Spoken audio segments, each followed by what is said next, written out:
महाशिवरात्रि की वह पावन रात थी। चारों ओर अंधकार छाया हुआ था, लेकिन वातावरण में एक अद्भुत दिव्यता थी। मंदिरों की घंटियां बज रही थीं। हर तरफ हर हर महादेव का जय घोष गूंज रहा था। कहते हैं, महाशिवरात्रि वह रात है जब भगवान लॉर्ड शिव और माता गॉडेस पार्वती का दिव्य मिलन हुआ था। यही कारण है कि यह रात भक्तों के लिए सबसे पवित्र मानी जाती है। बहुत समय पहले की बात है। एक जंगल के पास एक गरीब शिकारी रहता था। उसका जीवन कठिनाइयों से भरा था। वह रोज जंगल में जाकर शिकार करता और उसी से अपने परिवार का पेट पालता। एक दिन वह शिकार की तलाश में बहुत दूर निकल गया, लेकिन पूरे दिन उसे कुछ भी नहीं मिला। धीरे धीरे शाम हो गई और जंगल में घना अंधेरा छा गया। शिकारी घबरा गया। चारों तरफ जंगली जानवरों की आवाजें आने लगीं। डर के मारे उसने पास के एक पेड़ पर चढ़ने का फैसला किया। उसे नहीं पता था कि वह पेड़ बेलपत्र का था और उसी पेड़ के नीचे एक प्राचीन शिवलिंग स्थापित था। रात भर डर के कारण उसकी आंखों में नींद नहीं आई। वह जागता रहा। जब जब उसे डर लगता, वह पेड़ की डाल पकड़ता, तो उसके हाथ से बेलपत्र टूटकर नीचे गिर जाते। वे बेलपत्र सीधे शिवलिंग पर गिरते रहे।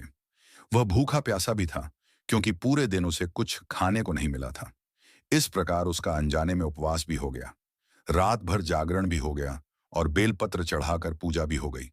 धीरे धीरे शिकारी के मन में अपने जीवन के पापों का पश्चाताप जागने लगा।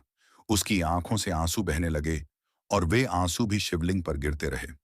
उस रात उसका कठोर हृदय पिघल गया।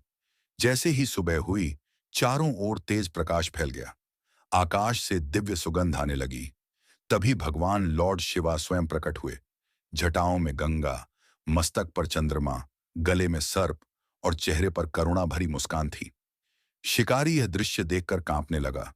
वह पेड़ से उतरकर भगवान के चरणों में गिर पड़ा और बोला, प्रभु, मैं तो पापी हूं। मैंने तो जानबूझकर कुछ भी नहीं किया। भगवान शिव बोले, हे भक्त, मुझे दिखावा नहीं, सच्चा भाव प्रिय है। तूने अनजाने में ही सही उपवास किया, जागरण किया, बेलपत्र अर्पित किए और पश्चाताप के आंसू बहाए। मैं तुझसे प्रसन्न हूं। इतना कहकर भगवान शिव ने उसे आशीर्वाद दिया, आज से तेरा जीवन बदल जाएगा। तेरे सारे पाप नष्ट होंगे और अंत समय में तुझे मोक्ष प्राप्त होगा। कहते हैं, उसी दिन से महाशिवरात्रि का व्रत, जागरण और शिवलिंग पर जल बेलपत्र चढ़ाने की परंपरा शुरू हुई।